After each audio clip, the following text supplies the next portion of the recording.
एक बार भगवान शंकर ने माता पार्वती के साथ द्यूत यानी कि जुआ खेलने की इच्छा प्रकट की। इस खेल में भगवान शंकर अपना सब कुछ हार गए, यहाँ तक कि उन्हें अपने कपड़े भी पार्वती को सौंपने पड़े। फिर मां पार्वती ने उनका बहुत उपहास किया। इससे क्रुद्ध होकर भोलेनाथ घने जंगल की ओर चले गए। कार्तिकेय को जब सारी बात पता चली तो वह माता पार्वती से समस्त वस्तुएं वापस लेने आए।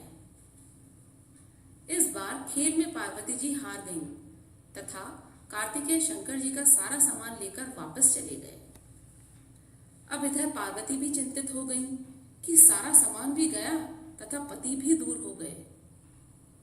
पार्वती ने अपनी व्यथा अपने प्रिय पुत्र गणेश को बताई तो मातृ भक्त गणेश स्वयं खेल खेलने शंकर भगवान के पास पहुंचे।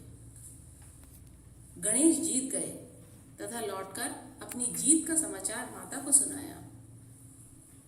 इस पर पार्वती बोली कि उन्हें अपने पिता को साथ लेकर आना चाहिए था। गणेश फिर भोलेनाथ की खोज करने निकले। भोलेनाथ से उनकी भेंट हरिद्वार में हुई। उस समय भोलेनाथ भगवान विष्णु व कार्तिकेय के साथ भ्रमण कर रहे थे। पार्वती से नाराज भोलेनाथ ने लौटने से मना कर दिया। भोलेनाथ के भक्त रावण ने गणेश के वाहन मूषक को बिल्ली का रूप धारण करके डरा दिया। मूषक गणेश को छोड़कर भाग गए। इधर भगवान विष्णु ने भोलेनाथ की इच्छा से द्यूत खेलने के लिए उपयोग किए जाने वाला पासा का रूप धारण कर लिया। गणेश ने माता के उदास होने की बात भोलेनाथ को कह सुनाई। इस पर भोलेनाथ बोले कि हमने नया पासा बनवाया है।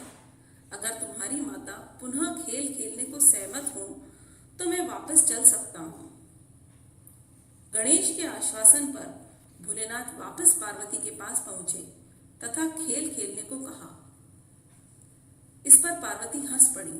वह बोली, अभी आपके पास दांव पर लगाने के लिए क्या चीज है जिससे खेल खेला जाए? यह सुनकर भोलेनाथ चुप हो गए। इस पर नारद जी ने अपनी वीणा आदि सामग्री उन्हें दी। इस खेल में भोलेनाथ जीतने लगे। एक दो बार खेलने के बाद गणेश समझ गए तथा उन्होंने भगवान विष्णु के पासा रूप धारण करने का रहस्य माता पार्वती को बता दिया। सारी बात सुनकर पार्वती जी को क्रोध आ गया। रावण ने माता को समझाने का प्रयास किया पर उनका क्रोध शांत नहीं हुआ तथा क्रोधवश उन्होंने भोलेनाथ को श्राप दे दिया कि गंगा की धारा का बोझ हमेशा उनके सिर पर रहेगा। नारद को कभी एक स्थान पर न टिकने का अभिशाप मिला। भगवान विष्णु को श्राप दिया कि यही रावण उनका शत्रु होगा तथा रावण को श्राप दिया कि विष्णु ही उनका विनाश करेंगे। कार्तिकेय को भी माता पार्वती ने हमेशा बाल रूप में रहने का श्राप दे दिया।